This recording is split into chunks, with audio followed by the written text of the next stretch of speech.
好，朋友們，今天老 K 的視頻最開始是對格列茲曼的紀錄片回憶，之後是重磅新聞，包括利物浦已經決定要解雇斯洛特。那麼謝謝大家在一開始點一個訂閱，幫我點個讚，點個評論，點個熱推和分享，謝謝。本賽季在西甲聯賽第9輪，當時馬德里競技客場挑戰皇家社會，這也意味着格列茲曼再度回到了這座承載他多年青春的家園，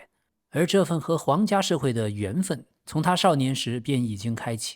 雖然這不是格列茲曼首次回到皇家社會，但這一次是他的絕唱。格列茲曼年僅13歲的時候便加盟了皇家社會，自此和藍白軍團結下深厚的羈絆，如同後來所有的情愫的故事一樣。這期間也不乏失意的時刻，他也曾經遭到部分皇家社會球迷的噓聲。格列茲曼小時候在法國的馬孔出生，並度過了童年。他身上有着葡萄牙的血統，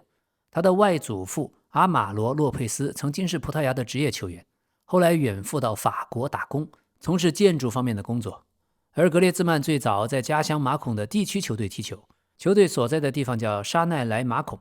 這支球隊後來又合併組建了馬孔足球聯盟。格列茲曼的足球天賦小時候就肉眼可見，有多家法國俱樂部的球探從小就紛紛邀請他參加實訓，像歐塞爾、里昂隊、索肖隊、聖埃蒂安隊、梅斯隊、聖比利埃都向他拋出過橄欖枝，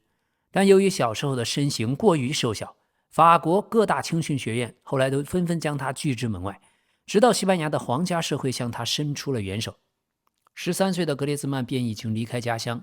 跟隨發掘了自己的埃里克·奧拉茨定居巴約納，正式踏入了皇家社會青訓體系。是皇家社會的青訓組織很早就慧眼相中了格列茲曼這名少年，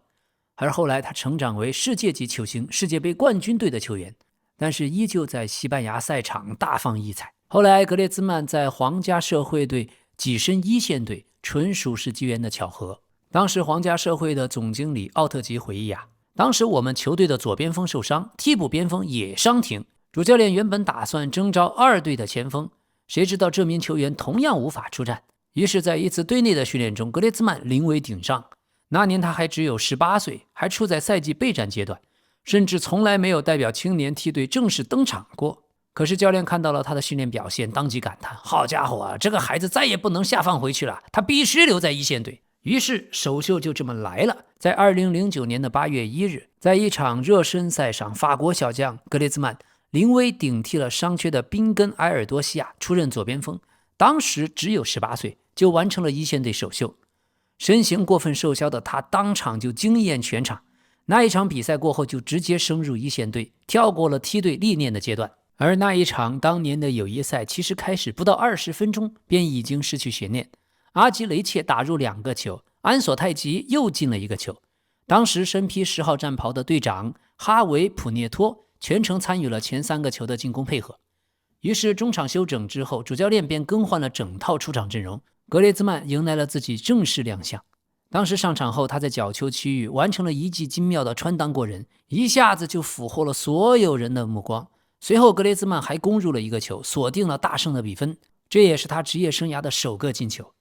09到10賽季，皇家社會如願重返西甲聯賽，格列茲曼是球隊重返頂級賽場的核心的功臣。他留下了許多經典的慶祝畫面，比如爬上了停放在球場跑道的贊助車輛，或者是飛身撲倒在場邊的積雪上。直到2014年中旬轉會加盟馬德里競技之前，格列茲曼在皇家社會斬獲了無數的榮譽，貢獻了許多進球。他一共出戰了202場比賽，斬獲53粒進球。後來2014年7月，馬德里競技官宣簽下了法國前鋒格列茲曼，轉會總價3000萬歐元。這個金額和當時他合同的解約金額一致。而由於俱樂部間達成了轉會共識，馬德里競技就無需按照觸發解約金的標準去交納相關的稅。2014年7月28日下午，當年的格列茲曼出席了一個簡短的公開活動，正式告別皇家社會，而且祝願老東家未來一切順利。當時的格列茲曼在發布會上說：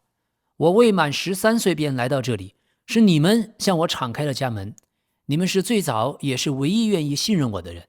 我在皇家社會的起步之路並不順利，經過多年梯隊的歷練，憑借着不懈的拼搏和自我的犧牲，我終於躋身皇家社會一線隊。我的初心始終是征戰頂級聯賽，也正因為你們始終不離不棄的支持，我終於如願實現目標。此刻我滿心感激，感恩這段歲月催着我成長，也感恩你們傾盡所學，細心的教導我，更感恩是這裡讓我圓了夢，能將熱愛的足球當作自己畢生事業。我心中想要致謝的人太多，難以一一細數。感謝歷任的教練們，你們知人善任，適時的鞭策和督促我進步。也感謝俱樂部管理層榮辱相伴，始終鼎力相助。感謝那些後勤團隊和醫護人員，你們的付出不可或缺。感謝媒體的同仁，你们的評價陪伴我一路成長。也感謝現役和昔日的隊友們，是我們並肩構築着團隊的理想，在場內外彼此砥礪，一同迎難而上。當然還要感謝每一位球迷日復一日給予我無條件的支持，謝謝謝謝。躋身了西甲，隨隊征戰了歐冠，在完成所有青訓球員夢寐以求的目標以後，我渴望迎接全新的挑戰，突破自我。今年夏天，馬德里競技向我拋出了橄欖枝，我不願意錯失這次機會。往後我依舊會全力以赴，拼盡全力，縱使不再身披皇家社會的戰袍，縱使我不再定居這座城市，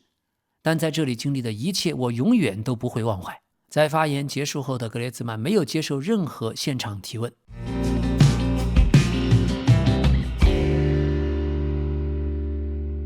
所以格列茲曼始終深愛着皇家社會，是這家俱樂部給了他登上西甲賽場的機會。這一份初始的恩情，他永世銘記。他曾經多次說過，在對陣舊主皇家社會取得進球時，自己絕不會做出慶祝的動作。後來的格列茲曼也恪守了這份承諾。他說過，不會的，對陣皇家社會我絕不會慶祝進球。這裡造就了如今的我，我的一切都源自於這裡。後來離開球隊的十幾年，他一共有23次對陣皇家社會，其中有10次做客。他一共斬獲了8粒進球，2個點球，送出4次助攻，總戰績是15勝3平3負。後來直到2022年，當伊薩克以7000萬歐元轉會到紐卡斯爾隊之前，格列茲曼一直是為皇家社會帶來轉會收入最高的球員。要知道，當年馬德里競技花費了3000萬歐元簽下他，而後續當巴塞羅那向馬德里競技支付了1.2億歐元轉會費，這時候憑借所持有的20%轉會分成權益，皇家社會又額外入賬2400萬歐元。但是縱使格列茲曼曾經留下許多精彩瞬間，斬獲了無數進球，也為皇家社會創造了5400萬歐元的轉會收益，但依舊很多次在皇家社會的主場遭遇漫天噓聲。這份噓聲雖然不及他後來身披巴塞羅那的戰袍，重返馬德里競技的球場時那般的聲勢浩大，但在過往的交鋒中屢次出現。有不少球迷對他當初離隊的方式心存芥蒂，每次他重回舊地皇家社會，這份不滿都會被再度喚起。2019年在一場比賽裡，現場廣播報他的名字的時候，許多看台的球迷當即表示抵觸。後來他每一次觸球，噓聲便隨之響起。經過了許多歲月，這些噓聲的聲勢漸漸減弱，但是2024年5月的比賽中，場內還是出現了一些惡意的口號，上面寫着格列茲曼去死。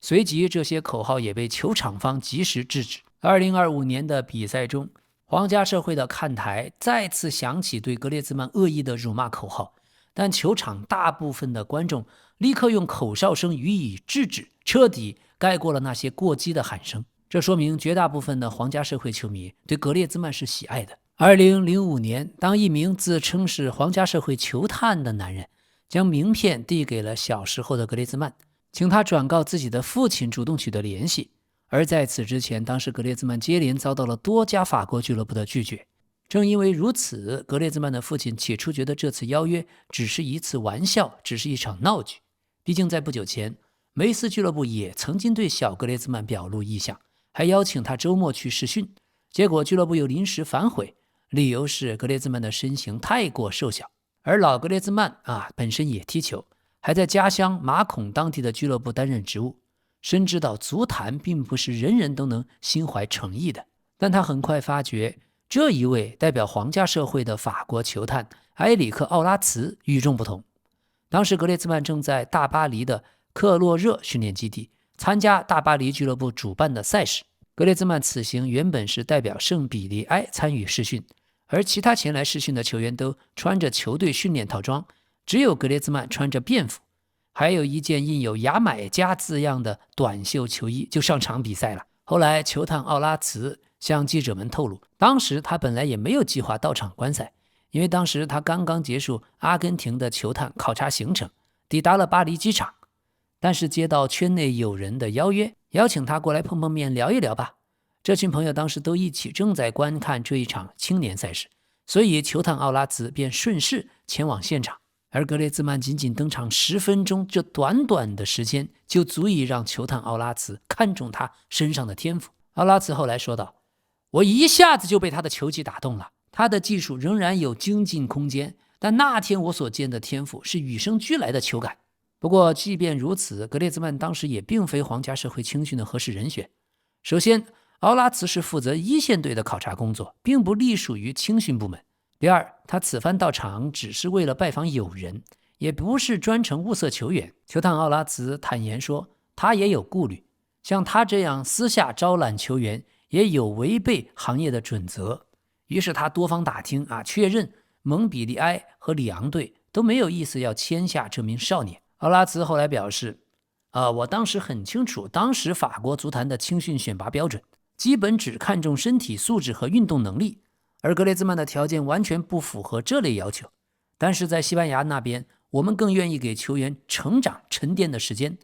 倘若我是效力於其他俱樂部，格列茲曼大概率也不會被正式簽下。那麼小時候的格列茲曼從小滿眼都是足球，他的外祖父曾效力於費雷拉隊，父親呢也任職於馬孔當地俱樂部的教練。母親伊莎貝爾回憶，小格列茲曼6年級的時候就寫下心願，立志一定要成為職業球員。格列茲曼的弟弟西奧後來在課本末尾還發現了一幅漫畫，在畫像裡，格列茲曼想象自己正在接受當時主流體育頻道法國運河電視台的專訪，還細緻地寫出了問答的對話。當時的小格列茲曼一心想留長髮，想效仿內德維德的外形和模樣。好，由於那一場賽事舉辦期間，老格列茲曼正在休假，所以球探奧拉茨便等候了1周，才和父親取得聯繫。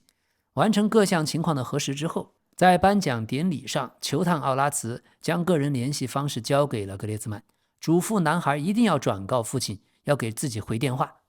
在雙方溝通以後，球探奧拉茨驅車趕往馬孔登門面談，耗時4天勸說他的家人，終於讓家人們同意讓格列茲曼前往西班牙試訓。這位球探當時下定決心，一定要促成這次機會。後來父親在接受队報採訪時說過，當年奧拉茨看中小格列茲曼的時候，我早已經不相信他能夠走職業足球道路。當時我滿心疑慮，但最終我被球探奧拉茨說服了，同意讓孩子遠赴聖塞瓦斯蒂安。而14歲的格列茲曼到了西班牙的日子並不好過，他非常的思念家鄉，尤其掛念母親做的居菜，那是用一種阿爾卑斯的芝士土豆做的。每逢假期回家休整的日子，都是格列茲曼的天堂。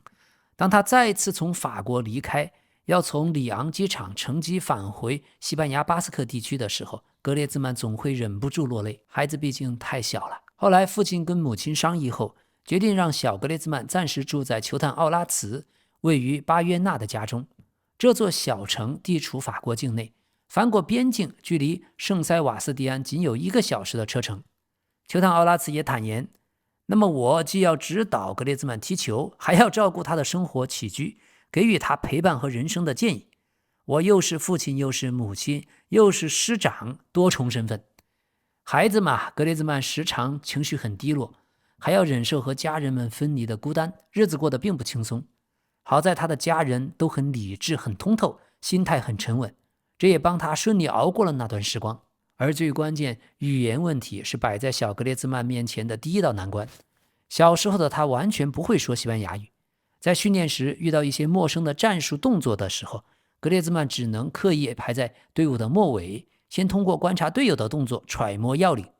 他的性格很內斂，習慣於默默觀察。後來在首次入選法國 U19 國家隊的時候，隊友拉卡澤特還見過格列茲曼獨自坐在一個角落，甚至懷疑格列茲曼是否會講法語。直到隊內的迎新環節，當格列茲曼放聲高唱的時候，大家才打消了疑慮，這是個徹頭徹尾的法國人。而格列茲曼也始終以法國人的身份為榮。雖然常年旅居西班牙的生活，讓他後來坦言自己身上也有一些西班牙球員的特質，而且平日裡他甚至會用西班牙語和自己家的狗狗進行交流。那麼球探奧茨格坦言，他當時也曾經不確定格列茲曼是不是能夠闖出一番名堂，但是他嚴格地督促格列茲曼的學業，心裡清楚，如果足球之路走不通，那麼學歷便是格列茲曼必要的退路。他也時常發現很難調動格列茲曼在學習上的積極性，畢竟是個踢球的少年嘛。在遷居到巴斯克地區2年後，16歲的格列茲曼在07到08賽季前夕升入了預備隊梯隊，當時球隊主教練是拉薩爾特。拉薩爾特後來在09到2011年執掌一線隊的教鞭，他第一次見到格列茲曼便對他印象非常深刻。拉薩爾特後來在接受採訪時說，格列茲曼主打進攻型的左中場，他在訓練中始終專注力十足，他勤學好問，求知欲極強。一開始只是想讓他以替補的身份登場，但後來逐步就將他提拔為主力。而那一段時期，格列茲曼本可以住在俱樂部青訓的宿舍，但球探奧拉茨表示，即便往返的路途遙遠，格列茲曼依舊選擇住在巴約納的家裡面。而奧拉茨回憶，當時的格列茲曼總是央求他駕車要經過阿諾埃塔球場，這時候格列茲曼總會笑着許下心願，小小的少年的心願，總有一天我要站上這座球場去比賽。到了2009年9月，這份心願終於如願以償。當時球隊主教練正是拉薩爾特。格列茲曼這時候已經認識了一幫南美的隊友，其中就包括克勞迪奧·布拉沃還有卡洛斯·布埃諾。也因為他的南美隊友們，格列茲曼由此養成了喝馬黛茶的習慣。這款茶非常的受阿根廷和烏拉圭的群眾喜歡。時至今日，格列茲曼賽前依舊保持着喝馬黛茶這個習慣。而那時候主教練拉薩爾特經常會邀請格列茲曼到家中共進晚餐，飯後兩個人總會暢談足球。拉薩爾特後來回憶道，我們會一同觀看比賽錄像，探討他技術動作的細節。我用心地雕琢這塊璞玉。我們清楚他的身體對抗偏弱，但他速度出众，他的身形体格也在長期的訓練中逐步的蜕變。他只需要足夠的時間沉澱和打磨，所以球隊給了格列茲曼成長的空間。首個賽季他就有6粒進球。2011年夏天，法國人蒙塔尼耶出任球队主教練，這時候格列茲曼依舊是皇家社會場上的關鍵人物。此後2個賽季，格列茲曼各項賽事合計攻入19球，還曾經在對陣巴塞羅那的比賽中破門。當時兩隊最終2-2戰平。2012到13賽季，皇家社會位列西甲第4。同年夏天，球隊在歐冠資格賽最後一輪迎來對里昂的挑戰。這一場比賽打法國隊伍里昂，也讓格列茲曼徹底走進了法國球迷的視野。首回合，他在禁區邊緣上演了精彩絕倫的左腳倒鈎破門。最終2回合，皇家社會總比分4-0取勝，成功晉級歐冠小組賽。13到14賽季，格列茲曼西甲聯賽打入了16球，各項賽事總計斬獲20球。這麼亮眼的表現，讓他在2014年夏天以3000萬歐元的身價轉會馬德里競技。但剛開始到了馬競，在迭戈·西蒙尼麾下踢球的日子過得非常苦。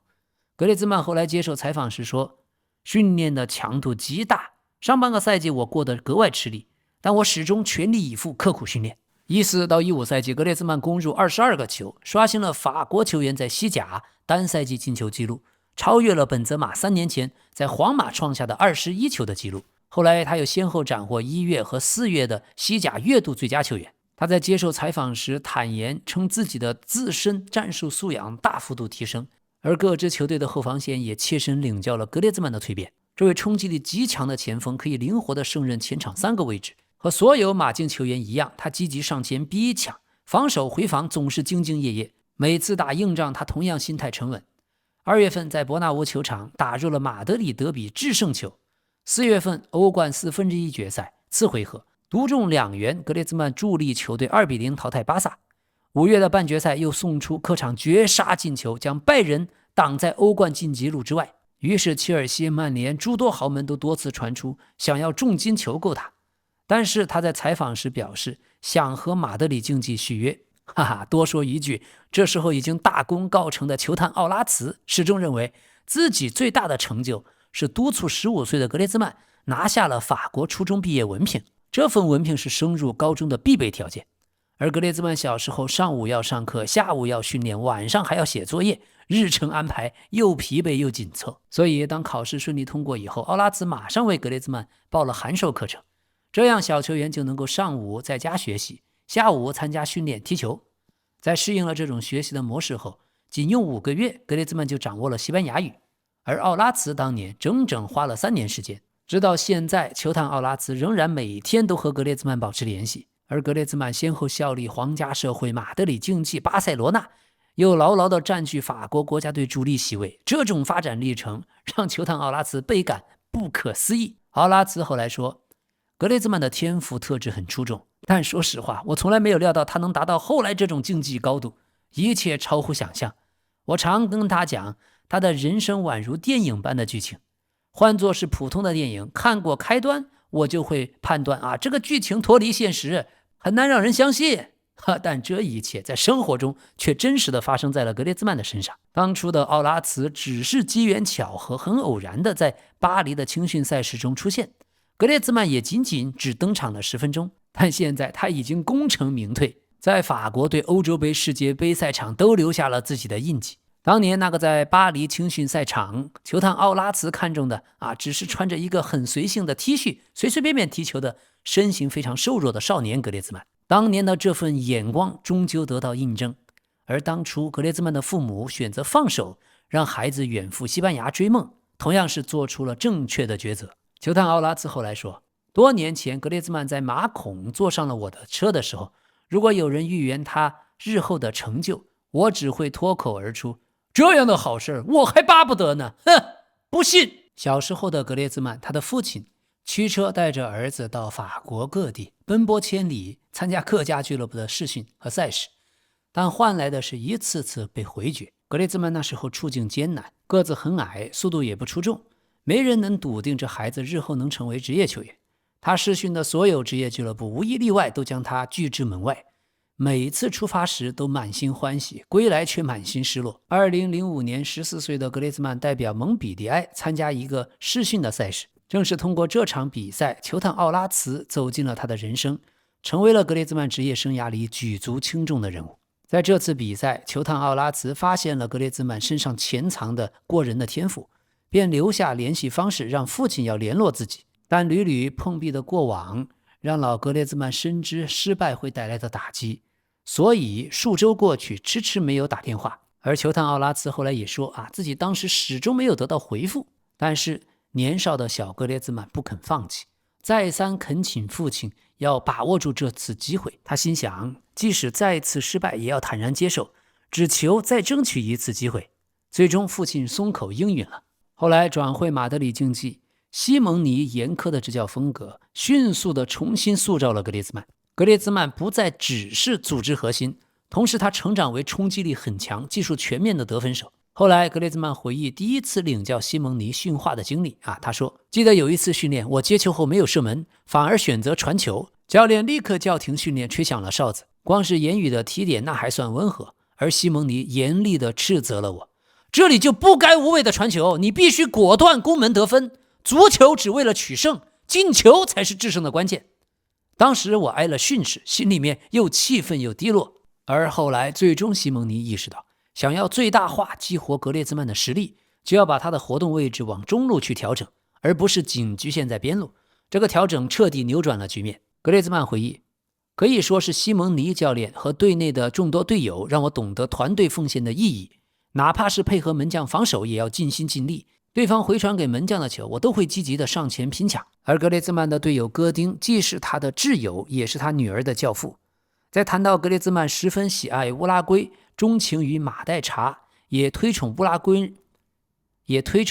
人那種鐵血拼搏精神的時候，戈丁回憶道，格列茲曼喜愛我們的生活方式、本土文化、語言和處事的風格。後來世界杯1/4決賽，格列茲曼在攻破烏拉圭隊球門之後並沒有慶祝，外界對此很難理解，但格列茲曼对我說過，這是出於對烏拉圭球員的尊重。後來烏拉圭總統還曾經正式向格列茲曼發出訪問烏拉圭的邀約。不過職業生涯的格列茲曼也鬧出過一些爭議事件。2012年在法國 U20 國家隊鬧出的風波，他和4名隊友深夜飲酒，遭到了法國足協1年禁賽。還有2017年另一樁爭議事件，格列茲曼扮了黑臉，模仿哈林籃球隊的隊員，並且發布照片。後來格列茲曼僅僅在推特上含糊地致歉。OK， 關於格列茲曼，咱們先看一些冷知識。綽號格列祖的格列茲曼最終選擇為法國效力，但他的人生軌跡本來可能有截然的不同，因為他外祖父阿馬羅·洛佩斯是葡萄牙人，上世紀50年代遷居到法國之前，曾經代表帕索斯費雷拉俱樂部出戰過。2008年，葡萄牙足協曾經招攬過格列茲曼為國出戰，可格列茲曼最終依舊堅守自己出生地法國。另外，09年的9月2日，在國王杯皇家社會對陣巴列卡諾的比賽中，格列茲曼迎來職業首秀，在13000名現場觀眾的見證下替補登場，可惜沒能阻止球隊0-2落敗。而格列茲曼收穫的首座冠軍獎杯是西乙聯賽的冠軍。皇家社會此前曾經連續40年征戰西甲，但2007年不幸降級，經歷了3個西乙賽季後才再度衝甲成功。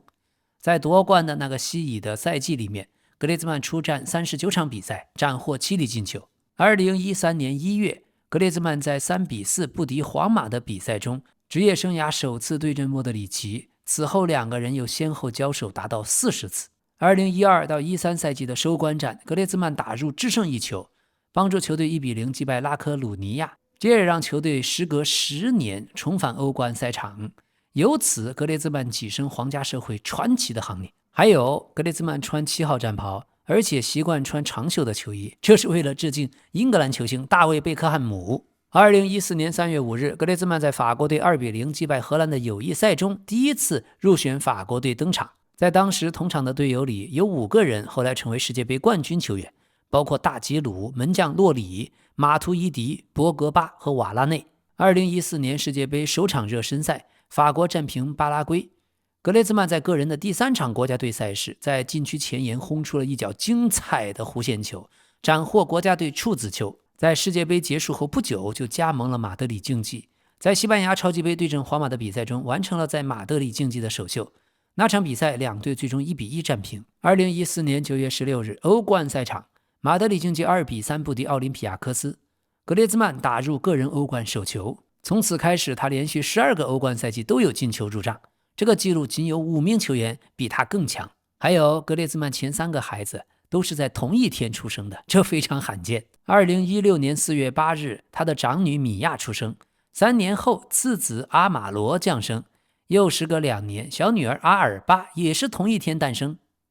這非常的有意思，非常有意思。15到16賽季是格列茲曼在進攻端表現最巔峰的賽季，他主要司職2前鋒，搭檔托雷斯，單賽季斬獲了32個進球，送出7次助攻，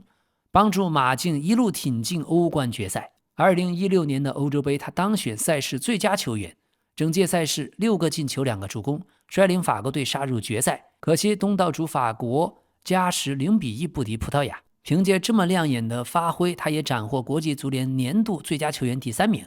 位列梅西和 C 羅之後。2018年世界杯決賽，法國4-2戰勝克羅地亞，格列茲曼當選全場最佳。他非常具有威脅的任意球造成了曼朱基奇自擺烏龍，隨後自己又罰入點球，還助攻了博格巴打入第3球。決賽這粒點球讓他世界杯點球保持了100%的命中率，3次主罰全部命中，也就只有巴蒂斯圖塔、尤西比奧、倫森布林克這3個人主罰次數更多，而且同樣是100%命中率。在俄羅斯世界杯上，格列茲曼表現神勇，斬獲賽事銀靴和銅球獎，整個賽事交出了4個進球2個助攻的答卷。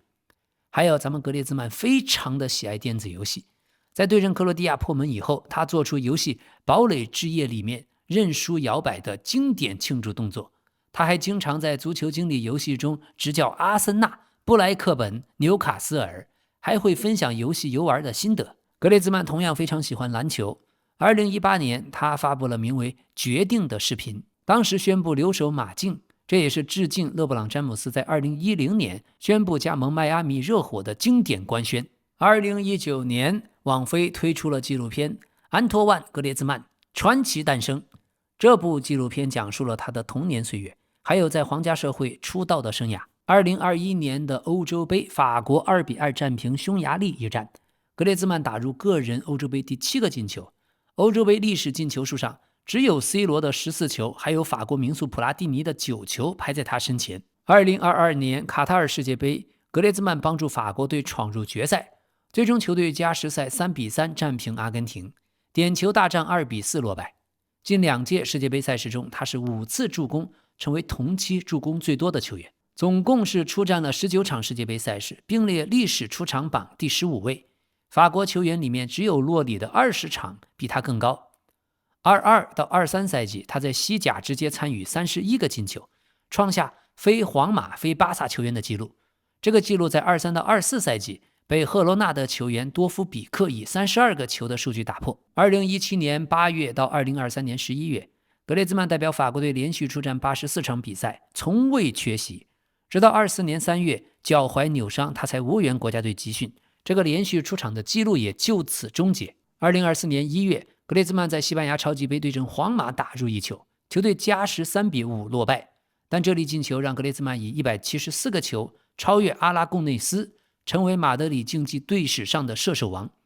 2014年9月，格列茲曼宣布退出國家隊，他總計是137次國家隊出場，全部都在德尚執教的時期完成，創下了21世紀歐洲球員在單一主帥麾下的出場紀錄。在他137場的國腳生涯裡，和大吉魯搭檔出戰94場，是隊內搭檔場次最高紀錄。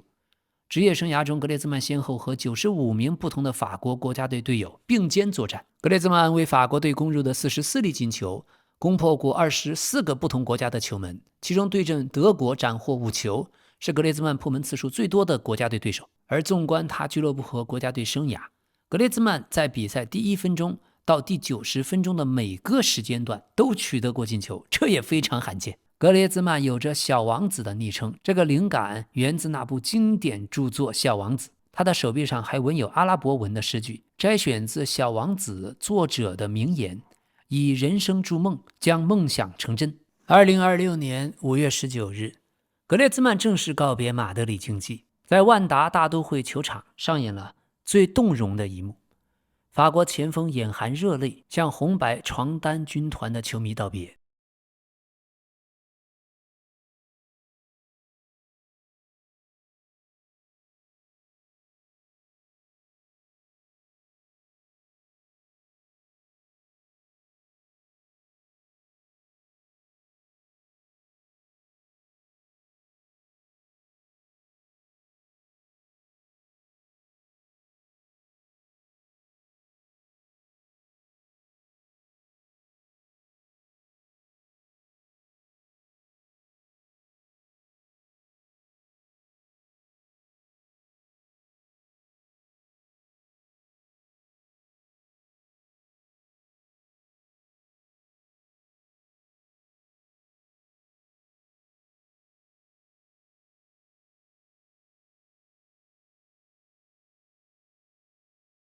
发言裡面全是感恩，全是回憶。他也為自己在2019年轉會巴塞羅那這件事表達歉意。在告別致敬的現場，格列茲曼格外想念他的家人。他回憶起年少追夢的時候，父母為了助力他成為職業球員付出的諸多的辛勞。面對全場動容的球迷，格列茲曼說：感謝父親，在我13歲的時候，他駕車帶着我輾轉法國各地，每次往返路程都要4到6個小時。在我早年征戰青訓的階段，一家人為我做出了種種犧牲。我的家境很普通，父母也沒有辦法時常趕來賽場看我的比賽。當時我離家足足有900公里。這一個周日的比賽是格列茲曼身披馬德里競技戰袍的最後一個主場比賽。此戰過後，他代表馬競正式比賽出場突破500場，也是俱樂部歷史上為數不多能夠達成這個里程碑的球員。在球隊擊敗赫羅納賽後，俱樂部為他舉辦致敬儀式，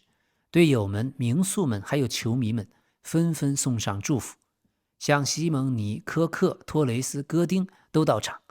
整場的告別儀式溫情滿滿，最後格列茲曼帶着家人們繞場答謝球迷。發言中，他也再度為當年轉會巴薩致歉。他坦言，當初我沒能體會到這裡對我深沉的愛意。2021年，格列茲曼重回馬德里競技，重新收穫球迷的認可，再度成為球隊傳奇和偶像。在離開的時候，格列茲曼已經是馬競隊史的頭號射手，也是西蒙尼執教生涯的核心功勳球員。格列茲曼坦言，第二次效力球隊期間没能斬獲西甲冠軍和歐冠冠軍，留有遺憾。但他表示收穫的球迷的情誼遠比獎杯更珍重。格列茲曼說，我在西班牙的聖塞瓦斯蒂安，在馬德里，在巴塞羅那，我始終都有歸家般的歸屬感。這片土地給予我的太多，我想向主教練西蒙尼表示感謝，是你幫助我登頂世界杯，也讓我堅信自己擁有頂尖的實力。最終這場告別為格列茲曼長達10幾年的馬競生涯畫上句號，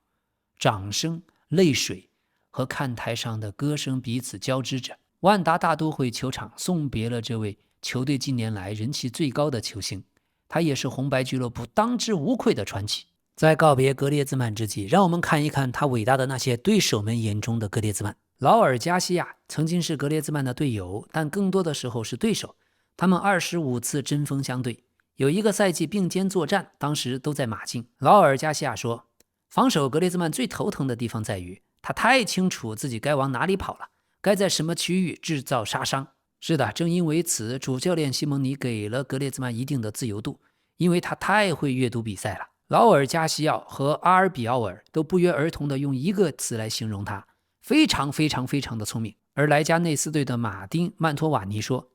實際上很少有人具備格列茲曼一直展現的那種球商，所以想盯住他永遠那麼難。在馬競4-0大勝萊加內斯的比賽中，4個球全由格列茲曼包辦。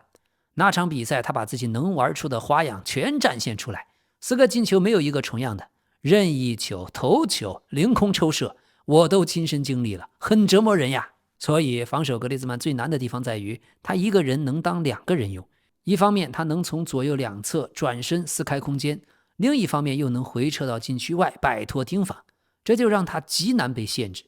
他既是機會的創造者，也是終結者，兩者還結合在一起，這對防守者來說就是煎熬。而諾里托曾經11次對陣格列茲曼，其中8次是穿着塞爾塔的球衣。塞爾塔也是格列茲曼最喜歡碰的對手之一。格列茲曼对赫塔費、对塞爾塔、对塞維利亞、对皇馬都一樣，都打進過12個進球，僅比對瓦倫西亞的13球和對比爾巴鄂競技的14球略少。諾里托說，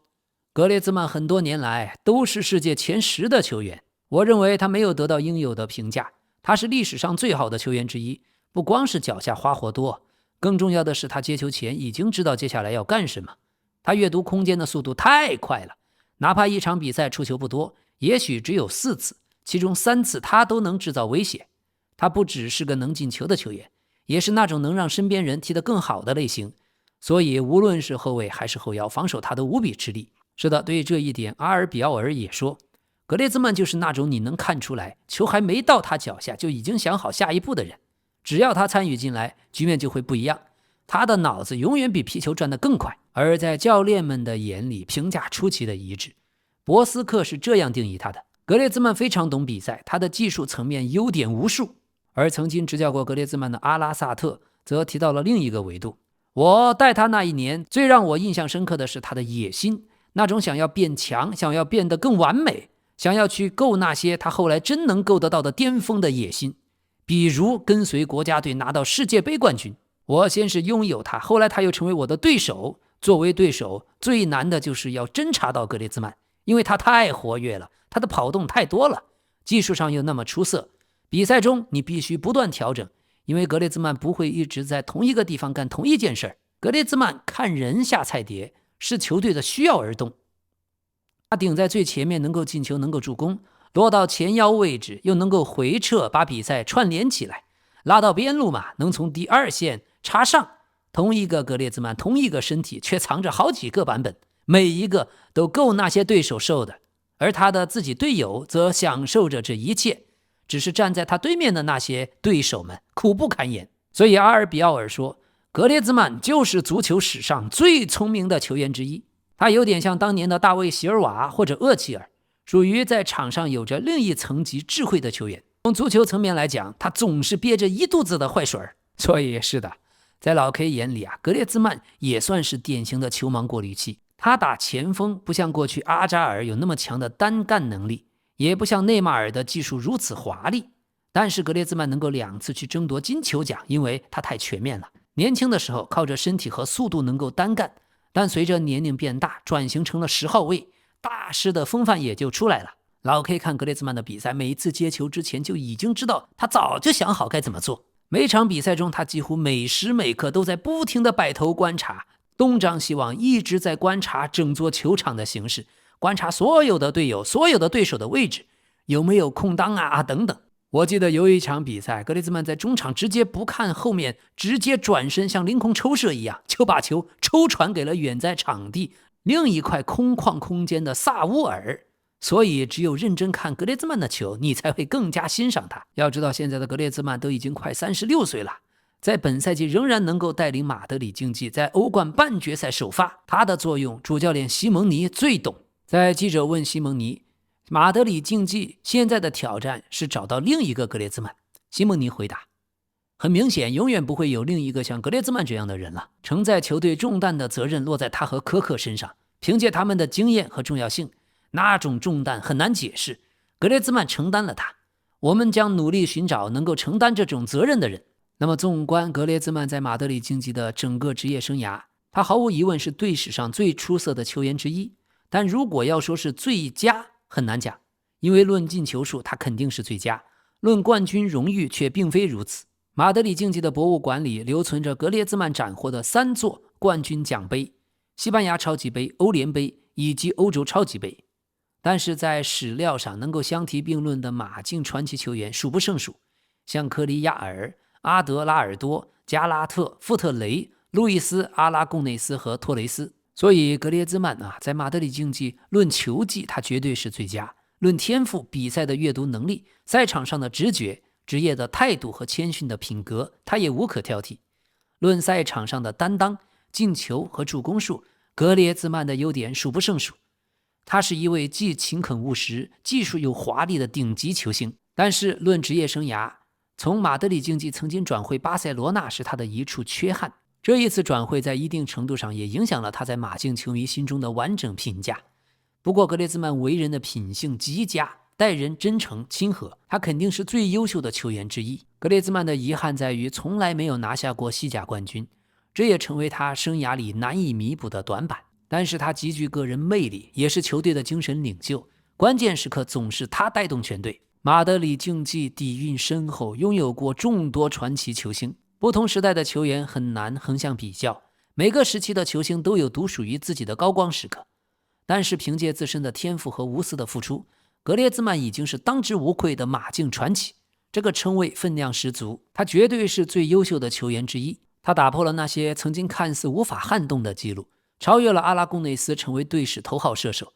這一份進球數據至今依舊令人驚嘆。他的左右腳都均衡，既能送出助攻，也能組織進攻，還能參與防守。在能力方面，他是首位身披馬德里競技戰袍拿下世界杯冠軍的球員，本來還可能獲得2018年的金球獎。說點有意思的老球迷都知道格列茲曼有點意思，他轉會巴薩那3年正好錯過了馬德里2支球隊3年3冠。當他離開巴塞羅那，巴塞羅那又開始拿聯賽冠軍了。但是當初在歐冠和歐洲杯，格列茲曼連丟2個關鍵點球，也只能說是自己帶來的遺憾。正如馬競另一位傳奇科克也是隊長，他在格列茲曼的賽後告別儀式上說的，總是會輪到我去送別那些在乎的人，現在連我的好兄弟馬競的最佳射手格列茲曼也要離開了。我的媽呀，哥們兒，謝謝你每天給我們帶來的快樂。每次有困難，格列茲曼總會站出來，讓我們重新露出笑容。他給許多年輕人留下了寶貴的財富。當年他離開我們去巴薩的時候，我們都很難過，但他真的很有種，又回到了這裡，重新進球，重新成為那個最好的球員，好樣的兄弟。好好享受這段新的旅程吧，這裡有7萬人為你鼓掌，未來他們還會給你更多的掌聲。感謝你所做的一切，好好享受新生活吧。是的，科克的話代表了大部分马竞球迷的心聲。那時候你走，我們恨死你了，可你回來，我們早就原諒你了。所以格列茲曼的告別儀式讓我們想起了巴塞羅那的梅西，這樣場面很溫暖很感人的告別儀式。當年被拉波爾塔背刺的梅西離開的時候，卻連一個像樣的告別都沒有，黯然神傷。在告別儀式上，西蒙尼跑着過去送出擁抱，名宿托雷斯模仿了格列茲曼的慶祝。賽後的新聞發布會，西蒙尼的評價是，當格列茲曼離開，我會想念他的東西有很多，他有不同於其他人的品質，那就是扛起球隊。能做到這個可不容易啊！在局面被動的時候，他總能夠挺身而出。這樣的球員可不多，我們會努力尋找的。當然，每支隊都需要這樣的球員。我記得當年前3輪他都沒有上，直到對陣比利亞雷亞爾才獲得出場機會。但格列茲曼一直在默默努力，他在隊裡面有一種只可意會不可言傳的分量。我們作為教練太清楚這種分量的意義了。這是格列茲曼離開後所留下的空缺，希望我們能夠找到合適的人來填補，保持我們馬競一直以來的競爭力。而我和球員的關係很難解釋。有人問過我，你是格列茲曼的朋友嗎？哦不，我不是，但我很愛他，因為他是一個優秀的人，因為我和他就像家人一樣，但不會每周我都和他一起吃晚飯，而如果我有什麼事兒，我也不會給他打電話。但我們之間確實產生了一種難以用言語去解釋的羈絆，我們教練管這叫軟肋。格列茲曼就是我的軟肋。去年有一段時間他表現不理想，但我堅持用他，因為我信任他。我認為我從來沒有看錯過他，但是在其他一些事上，我確實犯過錯誤。格列茲曼平時話不多，但他所傳遞出的感情很深刻，他一向如此。我知道他對我的感情，也深知我們對他及其家人的感情。我今天最喜歡的是哪一個部分嗎？有時候很難說清楚，因為我們大家都生活在一個物質世界，我們在意能否奪冠。本賽季我們馬競沒有拿到冠軍，但我們盡力了，這點我可以向大家保證。我看到了人們對他的愛，大家安靜地聽了他20-30分鐘的演講，表達了對他人的尊重。尊重是世界上最珍貴的東西，這種對他人的尊重在當今社會已經快絕跡了。我們的球迷證明了，每當提起馬德里競技這個大家庭的時候，這種精神存在於看台上、球員身上和來到現場的隊長們的身上。格列茲曼也表達了他對俱樂部的愛，以及馬競對於他的意義。格列茲曼的優點是尊重他人、謙虛、努力，他從不越過教練和球員的邊界。儘管以我們的關係，他完全可以這麼做，但他沒有。你看，我多次在比賽中把他換下，但他從沒有過出格的舉動，最多是生氣而已。這在他這個級別的球員中再正常不過了。我們擁有過一位天才，我不知道有多少球員能像他這樣既有技術又有進球能力，這可不容易呀。所以15年過去了，我們也開始變老了。那種感覺就是，有時候我也會問我自己，堅持下去到底值不值得？我得到的答案是值得，因為有很多人和我們目標一致，很多人的人生和对馬競的熱情都因为這支努力拼搏的馬競而改變。我看到全場觀眾用尊重來告別格列茲曼這樣的傳奇，我看到一家俱樂部照顧自己的球員，努力給他應有的告別，還有許多別的東西。許多球員離開了，但西蒙尼還在。所以是的，本賽季初許多馬競球迷也喊着西蒙尼下課，但到了賽季末，大家都認可西蒙尼和馬競的這份努力。所以格列茲曼是西蒙尼的軟肋，西蒙尼也是我們馬競球迷的軟肋。沒有西蒙尼就沒有現在的格列茲曼，也不可能有現在的馬競。馬德里競技作為一支負債累累、每年淨投入都很有限的球隊，能走到如今這一步，真的全靠西蒙尼的堅守。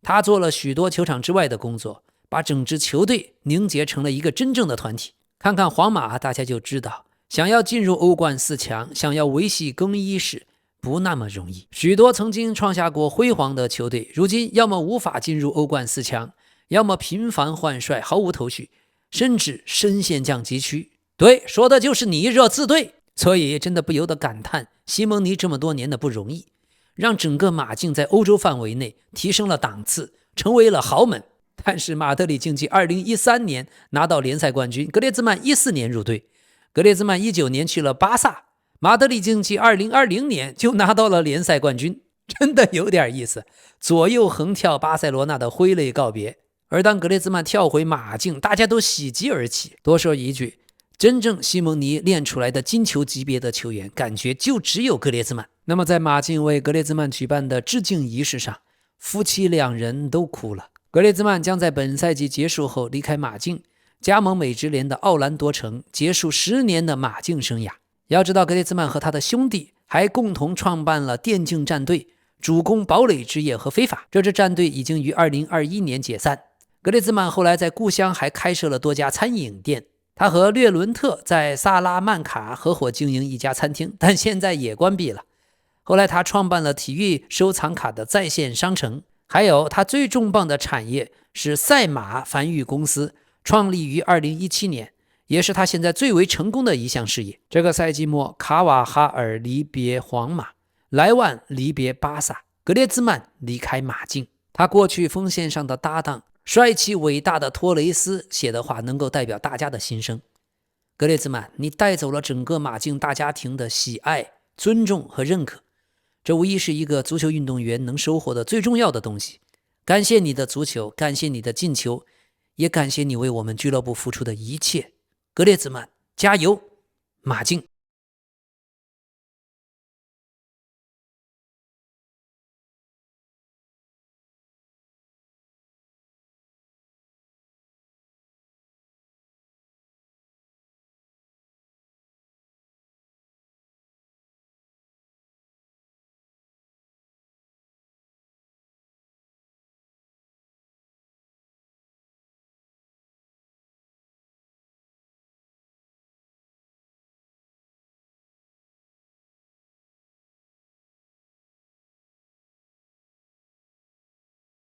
好，重磅的独家消息，